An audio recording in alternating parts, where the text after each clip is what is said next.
You walk into your garage right now and look at that shelf, the one with the fancy silicone spray, the rust remover, the lock lubricant, the leather conditioner, the squeak stopper, the tool oil, the degreaser, the mildew treatment, the water displacer, the metal polish, the adhesive remover, and the bug spray. Count them, 12 products.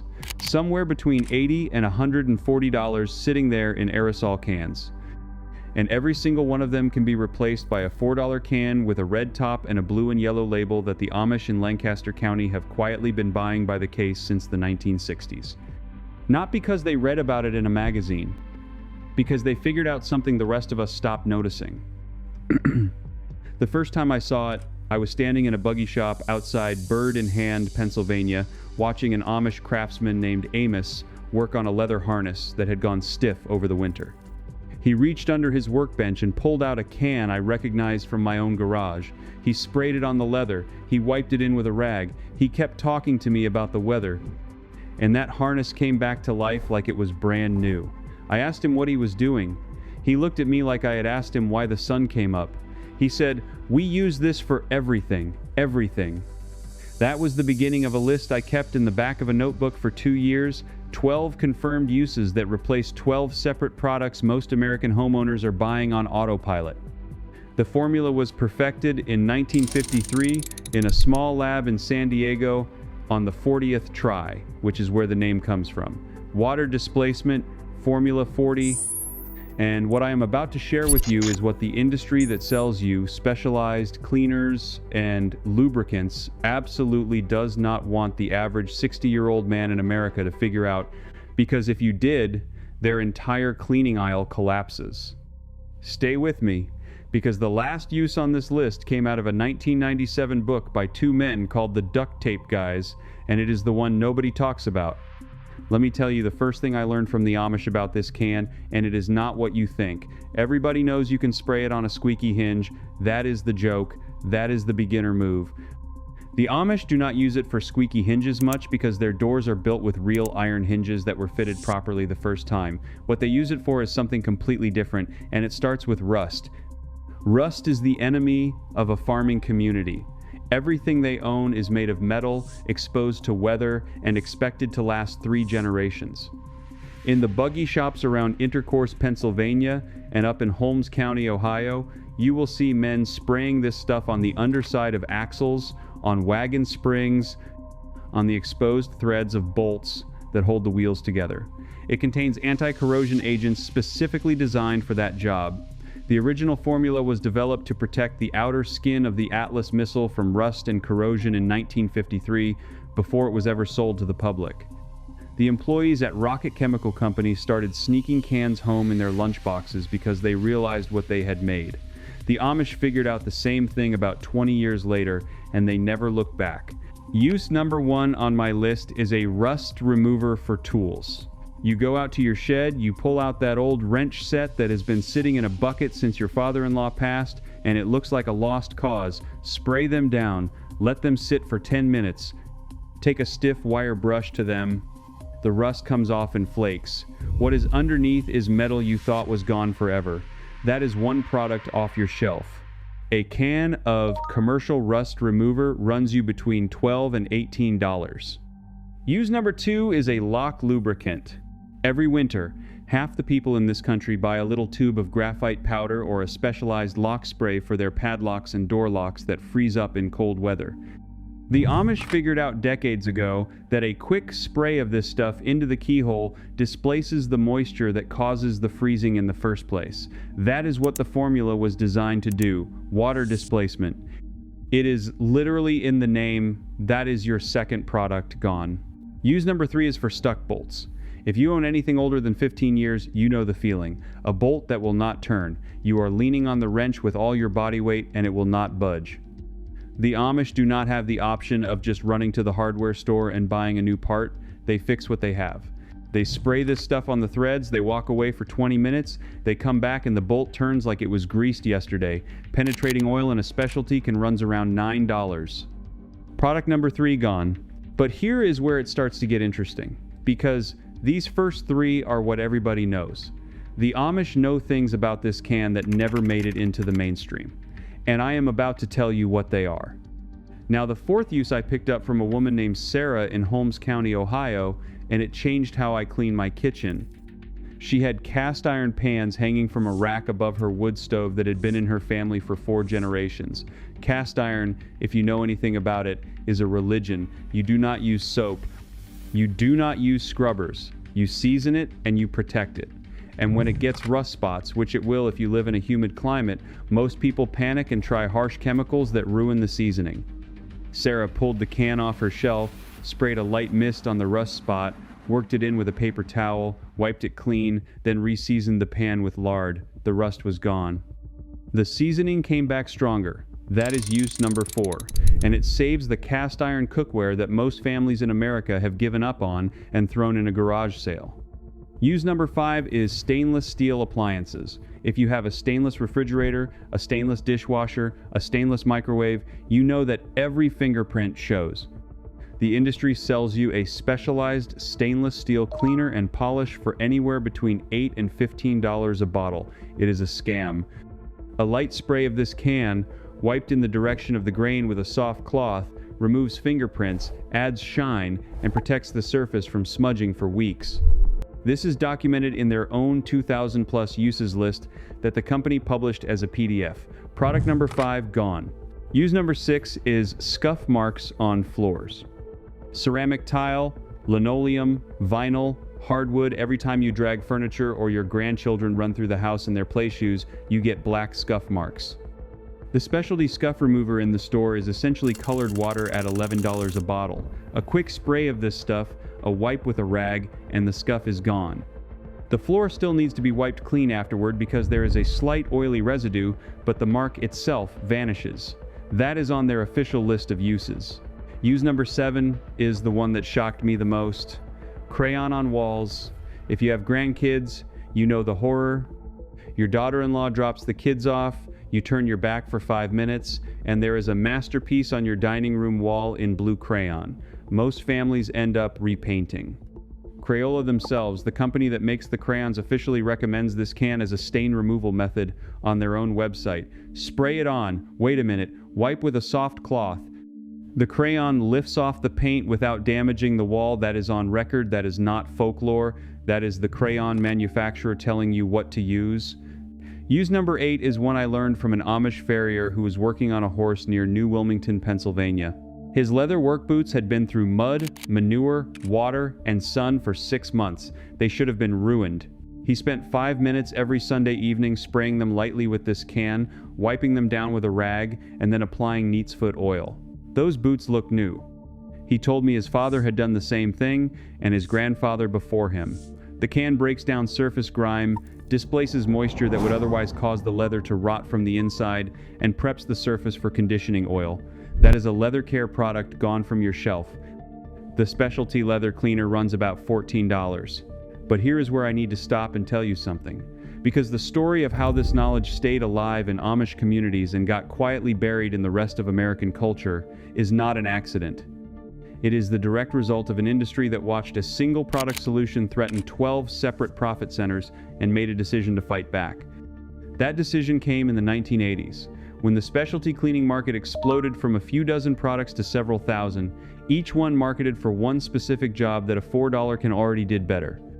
Now, if you already own a house, if you are sitting in a home that was built in 1972, 1968, maybe 1955, and you are thinking that all of this only applies to people who are building from scratch or setting up a new workshop, stay with me, because this next part is specifically for you.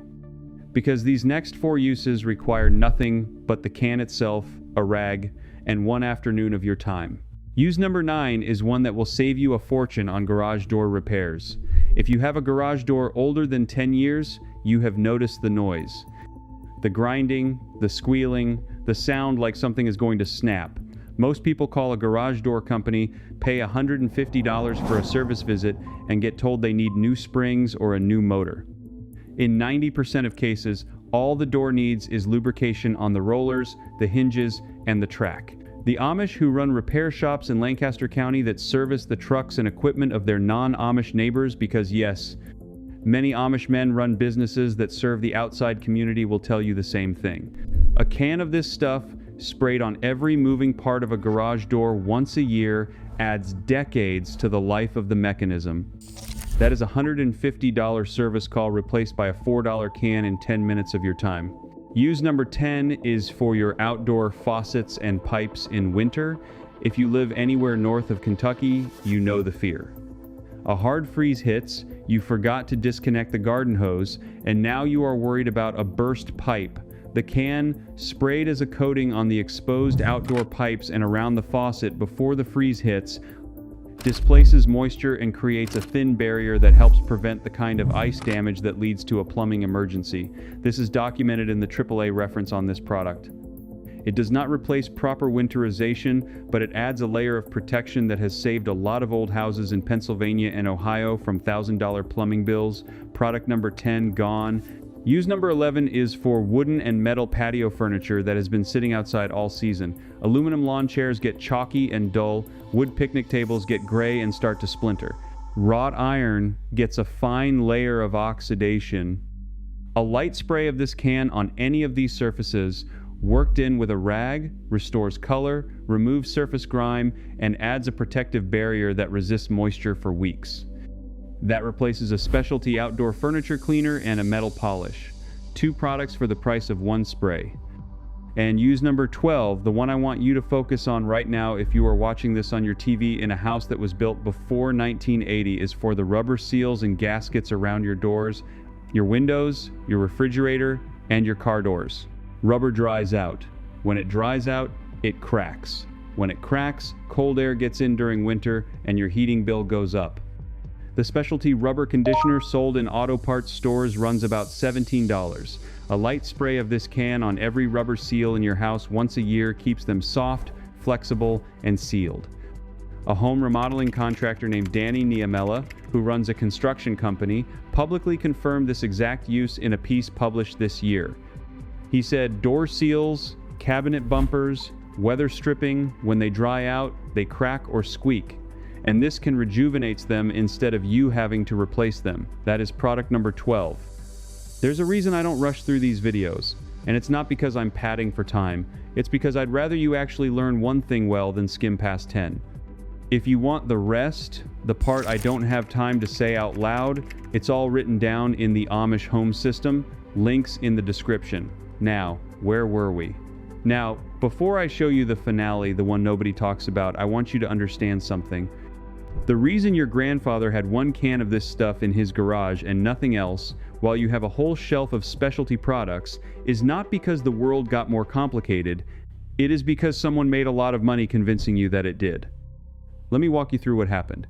In 1970, a man named John S. Barry became president and chief executive officer of the company and renamed it after its only product. In 1973, the company went public on the NASDAQ and the stock price jumped 61% on the first day of trading. Wall Street understood immediately what this product was. By 1983, sales had reached $50.2 million, and something interesting started happening. Competitors did not try to make a better version of the multi-use product. That was too hard. Instead, they started slicing the market into pieces. One company would launch a specialty lock lubricant, another would launch a specialty rust remover, a third would launch a specialty leather cleaner, each one marketed as the expert solution for one specific problem, each one priced between $8 and $20. The Amish never fell for this because the Amish were not watching television commercials. They were not in that market to begin with. They were buying what worked. And what worked was the $4 can from the hardware store that already did everything. Meanwhile, the average American home in 1985 started accumulating specialty products. By 2005, according to home organization surveys, the average American garage contained between 11 and 14 separate specialty maintenance products, most of them purchased for a single job and never used again.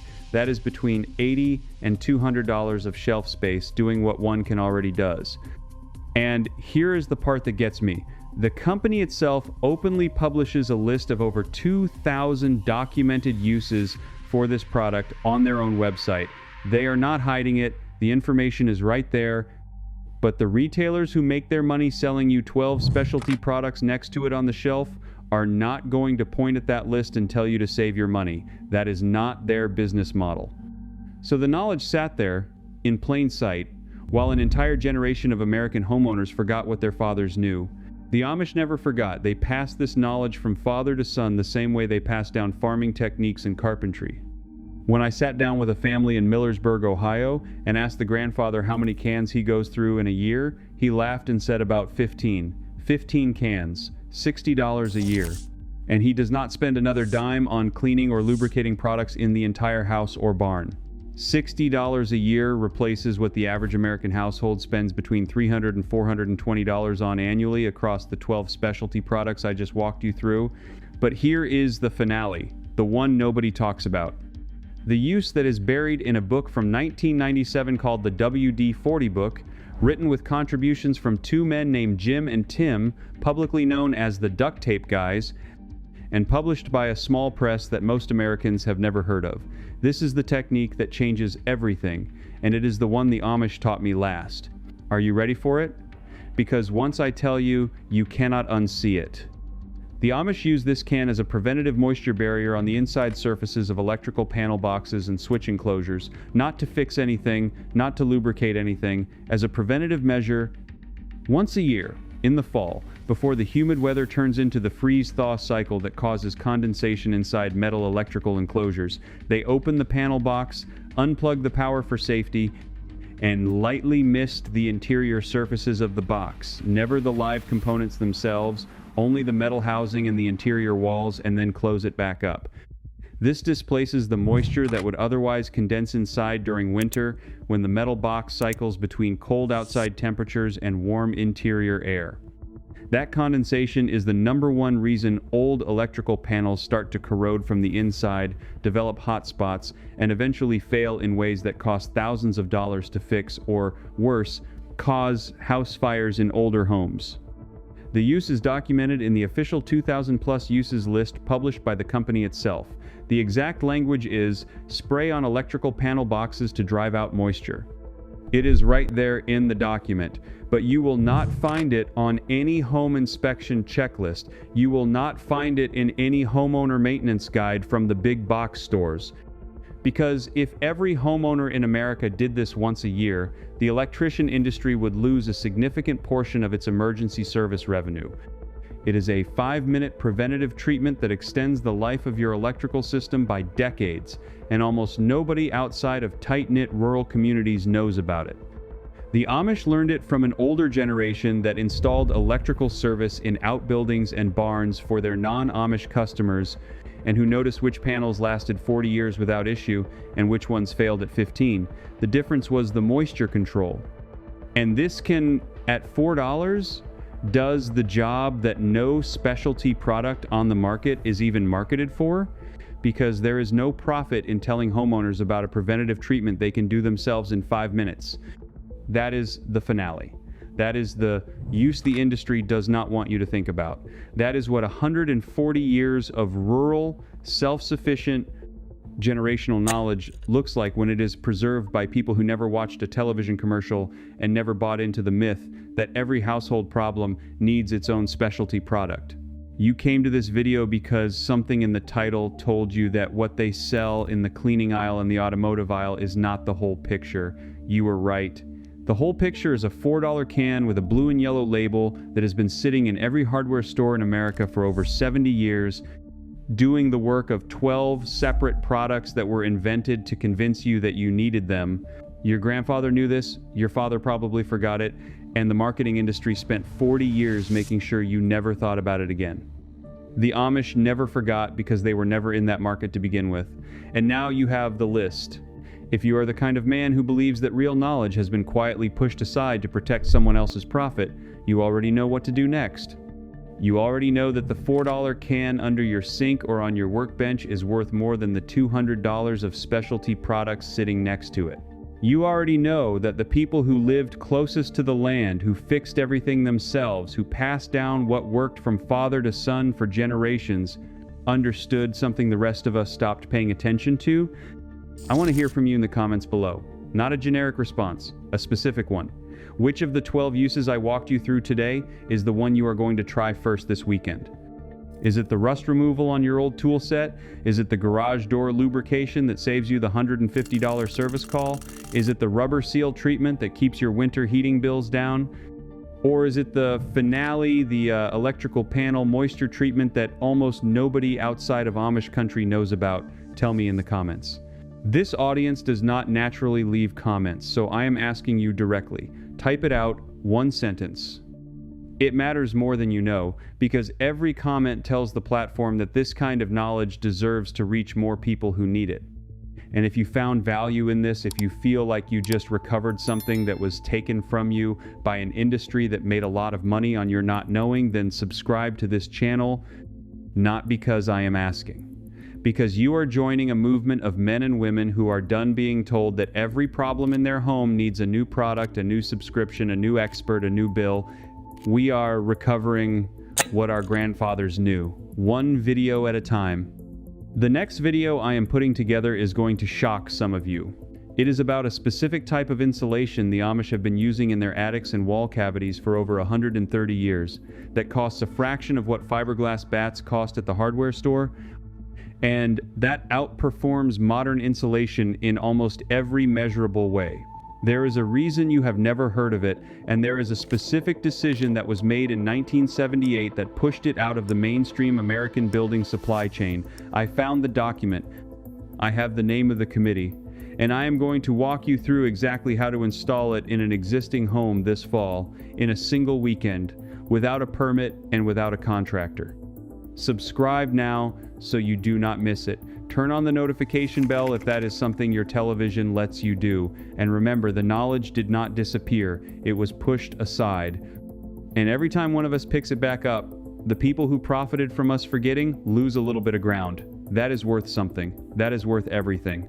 I will see you in the next one. Before I let you go, though, I want to sit with you a little longer, because there is more to say about that blue and yellow can than fits into a neat list of 12 uses. There are stories I have collected over the years from farmers and mechanics and old women who ran boarding houses that deserve to be told before the credits roll on this one. Because the truth is, the 12 uses I walked you through are only the beginning. They are the ones I can demonstrate on camera without losing your attention. But the Amish, and the plain communities more broadly, and honestly just about anybody who lived through the Depression and came out the other side with a workshop, they know a great deal more than 12. Let me tell you about a man named Ivan Yoder. I met him in the spring of 2011 outside a little hardware store in Holmes County, Ohio, which, if you do not know, is the largest Amish settlement in the world, larger than Lancaster, larger than anywhere in Indiana. Ivan was 73 years old at the time, and he had come into the store to buy a single can of WD-40 and a pound of 16-penny nails. That was his whole list. And while he was waiting at the counter, I asked him what the can was for, because I was curious, and because I had time. He looked at me like I had asked him what water was for, and then he told me, very patiently, that he was going to use it to loosen the bolts on a hay rake that had been sitting out in a field since his father used it last, which by his reckoning was somewhere around 1964. 47 years those bolts had been seized. He said he expected the can would get him through about 30 of them, and that he would soak each one the night before, come back in the morning, and turn them out with a breaker bar. I asked him how he knew it would work. He said, because it always works. He said his father had used the same trick on equipment left over from his own father, going back to when the product first came onto the market in the early 1950s. That is, 3 generations of Yoders on the same farm, using the same technique, on the same kind of iron. Now, the reason I tell you that story is because it illustrates something I want you to hold on to. When you buy this can, you are not buying a modern convenience. You are buying into a lineage. You are picking up a tool that was invented in 1953 by a chemist named Norm Larson, working for a small company called the Rocket Chemical Company in San Diego, California. There were 3 employees, 3. And they were trying to formulate a compound that would prevent corrosion on the outer skin of the Atlas missile, which was being built at the time as part of the American nuclear deterrent. The name WD-40 stands for Water Displacement 40th Formula. The first 39 did not work, the 40th did. And for a couple of years, it was used exclusively on missile parts kept inside the aerospace supply chain until some of the employees started sneaking cans home in their lunch pails to use on their own vehicles and their own tools. Their wives started asking for it, their neighbors started asking for it, and in 1958, the company put it in an aerosol can and started selling it to the general public. By 1969, they had changed the name of the entire company to WD-40. That is how completely the product had taken over. And here is a detail most people do not know. The formula has never been patented. Never. Not once in over 70 years. The reason is that if the company had filed a patent, they would have had to disclose the exact composition, and that disclosure would have entered the public record. And after 20 years, the patent would have expired, and anyone in the world could have made an identical product. Instead, they treated it as a trade secret. Only a handful of employees know the full recipe at any given time. It is mixed in a single facility, and the concentrate is then shipped out to be diluted and canned. That is why every can, whether you buy it in Pennsylvania or in Argentina or in South Korea, performs the same way. It is why the Amish farmer in 1964 and the Amish farmer in 2024 are using functionally the same product. Consistency across 71 years. Try to name another consumer product that can say the same. I will wait. Now, let me give you a few more uses that I did not have time to develop fully in the main body of this video, but that I think you deserve to hear about, because they round out the picture. The first is for squeaky leather. If you have a good leather belt, or a good pair of leather work boots, or a leather saddle, and the leather has started to squeak or crack, a very light misting of WD-40 on a soft cotton rag, wiped into the grain, will restore suppleness and quiet the noise. I want to be careful here. You do not soak the leather, you do not saturate it, you barely dampen the rag. The Amish use this trick on harness leather all the time, especially on the older pieces that have been passed down and gotten stiff from decades in a tack room. A light treatment 2 or 3 times a year will keep leather workable for a lifetime. Now, some people will tell you that neat's foot oil is better, and honestly, for a saddle that gets daily use, they may be right. But for occasional maintenance, and especially for boots and belts, the can does the job for a fraction of the price and a fraction of the mess. Second use, I want to mention crayon on walls. If you have grandchildren, or if you have small children of your own, or if you are watching this and you inherited a house from someone who did, you know, the peculiar despair of finding a purple crayon mural on the living room wall. Magic eraser will work, but it also takes the paint off if you scrub hard. A little WD-40 on a rag, rubbed gently in a circular motion, will lift the wax right off the wall without touching the underlying paint. Then you wipe the residue away with a damp cloth and a drop of dish soap. I have seen this used on flat wall paint, on semi-gloss, on wood paneling, and on painted trim with no damage in any case. The reason it works is that crayon is basically pigmented wax, and wax dissolves in the light petroleum distillates that make up the bulk of the WD-40 carrier fluid. Chemistry, doing what chemistry does. Third, stuck zippers. Not on winter coats, you would not want the smell, but on tents, on tool bags, on canvas duffel bags, on the heavy zippers you find on outdoor equipment. A quick spray on the teeth of the zipper, worked back and forth a few times, and a zipper that has been frozen with grit and corrosion for years will come back to life. The Amish do a lot of camping, you may not know that, but many communities take extended fishing and hunting trips, especially the men and boys, and their canvas gear gets a lot of use and a lot of storage between trips. A can of WD-40 in the gearbox means every zipper works every year. Fourth, and this one is more specialized, removing chewing gum from just about any surface. Hair, carpet, the underside of a school desk, the sole of a boot. A generous application, a 2-minute wait, and the gum comes up in a single piece. The compound breaks down the polymer bonds that make gum sticky and turns it back into something you can lift and discard. Now, I am not suggesting the Amish have a chewing gum problem, they generally do not, but this is the kind of practical knowledge that gets shared across community lines from neighbor to neighbor, and it ends up in the general body of household wisdom. Fifth, and this is the one that I think surprises most people, WD-40 will remove tea stains from countertops and from the inside of ceramic mugs. If you drink black tea, or if you make sun tea in a glass jar, you know that over time a brown film builds up that no amount of dish soap will touch. A small amount of WD-40 on a paper towel, rubbed on the stain, will lift it off in about 15 seconds. Rinse thoroughly with hot soapy water afterwards, of course, because you do not want any residue where food touches, but the stain will be gone and the ceramic will look like the day it came out of the kiln. I could keep going. I have a list actually that runs to about 47 documented uses that I have either witnessed personally or been told about by someone I trust. And I intend to make more videos on this subject because I do not think one video does the topic justice, and because every time I put one of these out, I get letters, actual letters, in envelopes with stamps from viewers who tell me their own family's uses, going back to their fathers and grandfathers. Those letters are a treasure. I keep them in a wooden box on my desk, and I read them when I am tired, or when I am discouraged, or when I start to wonder whether any of this actually matters. It does. It matters. Every one of you who picks up a can instead of a specialty product, every one of you who fixes something instead of throwing it away, every one of you who teaches a grandchild how to do something with their hands, you are the reason this knowledge survives.